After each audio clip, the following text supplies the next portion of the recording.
Springfield 3, 1992. On the morning of June 7, 1992, the quiet city of Springfield, Missouri, awoke to a mystery that remains unsolved more than 30 years later. Three women, 47-year-old Cheryl Levin, her 19-year-old daughter Susie Streeter, and Susie's best friend Stacy McCall, also 19, vanished without a trace from their home. There were no signs of forced entry, no struggle, and no bodies ever found. The case of the Springfield Three became one of America's most baffling disappearances. The night before, Susie and Stacy had just graduated from Kickapoo High School. They attended several parties with friends and planned to spend the night at another friend's house. But when they found that house crowded, they decided to go to Susie instead, where Cheryl had recently moved into a new home. At around 2:15 a.m., they were last seen driving there. The next morning, when friends came by to pick them up for a planned trip to a water park, the three women were gone. The scene inside the home was strange and unsettling. All of their cars were parked outside. Their purses, keys, and cigarettes were neatly placed inside. The porch light globe was shattered, and Cheryl's dog was agitated but unharmed. There was no blood or evidence of a struggle, only complete, eerie normalcy. The phone showed a few strange messages, one of which was described as sexual in nature, but it was accidentally deleted before police could trace it. Investigators combed through hundreds of leads, suspects, and theories. One suspect, a convicted kidnapper named Robert Cox, was later named a person of interest after he hinted to journalists that he knew the women were dead. However, he refused to say more, claiming there would be no bodies found. Other theories involved abduction by strangers or a targeted crime linked to Susie's testimony in a court case, but none could be proven. Despite national media coverage, FBI involvement, and numerous searches, including excavations at a nearby parking garage, no physical evidence ever surfaced. To this day, the Springfield Three remain missing, their fate unknown. Their empty house became a symbol of unanswered questions and enduring fear. Every year, locals still ask the same haunting question: how can three women simply disappear from their own home without leaving a single clue? The Villisca Axe Murders, 1912. On the night of June 9, 1912, the small town of Villisca, Iowa, was shattered by one of the most gruesome and enduring mysteries in American history.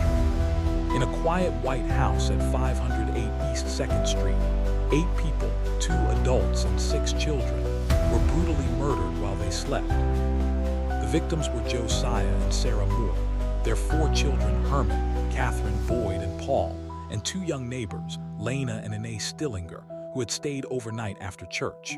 The next morning, a concerned neighbor noticed the house was unusually silent and the curtains drawn. When Josiah's brother arrived and entered, he discovered a scene of horror. All 8 victims had been killed with an axe belonging to Josiah Moore. Every mirror in the home had been covered, and the windows were drawn shut, as if the killer had tried to block out the daylight or his own reflection. Investigators determined the attack occurred sometime after midnight. The killer had waited in the attic until the family fell asleep, then struck each victim with the blunt end of the axe. Josiah received the most blows. His face was unrecognizable. Peculiarly, all the victims' faces were covered with bedclothes after death, and a piece of bacon was left on the floor beside the murder weapon. The case drew nationwide attention, and several suspects were investigated, including a traveling preacher named Reverend George Kelly. He confessed twice, claiming God had told him to slay the wicked, but his confession was inconsistent, and he was eventually acquitted. Other theories involved local rivals, drifters, or even a serial killer who may have committed similar axe murders in nearby states. Despite years of investigation and dozens of theories, no one was ever convicted. The Villisca Axe Murders remain unsolved, and the house where the crime occurred still stands, preserved as a museum and reputed to be haunted. Visitors claim to hear footsteps, whispers, and children's laughter echoing through the dark rooms. Over a century later, the question remains: who entered that peaceful home on a summer night and slaughtered an entire family without leaving a trace.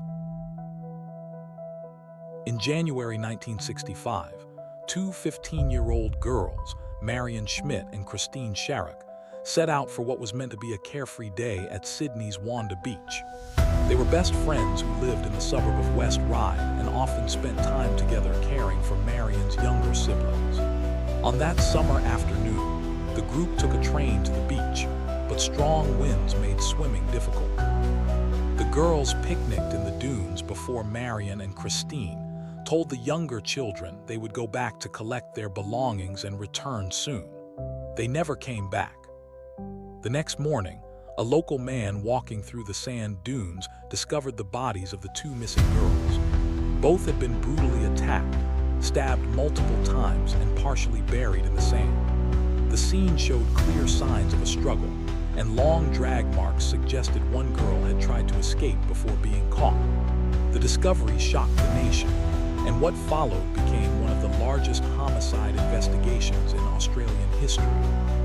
Police interviewed more than 7,000 people, but despite massive public attention, no suspect was ever charged. A witness reported seeing the girls earlier that day looking back repeatedly, as if someone was following them. Investigators found a broken knife blade near the bodies, but it could not be linked to anyone. Forensic science in 1965 was limited, and over time, crucial evidence was lost, including a semen sample that might have revealed the killer's identity through modern DNA testing. Over the decades, several suspects emerged. Among them were Derek Percy, a known child murderer, and Christopher Wilder, who later became a serial killer in the United States. Both fit aspects of the crime, but neither could be definitively connected. More than 60 years later, the Wanda Beach murders remain unsolved. The story of Marion Schmidt and Christine Sharrock continues to haunt Australia, a symbol of lost innocence and the enduring pain of unanswered questions. Though forensic advances may one day provide closure, the case stands as one of the country's most chilling mysteries.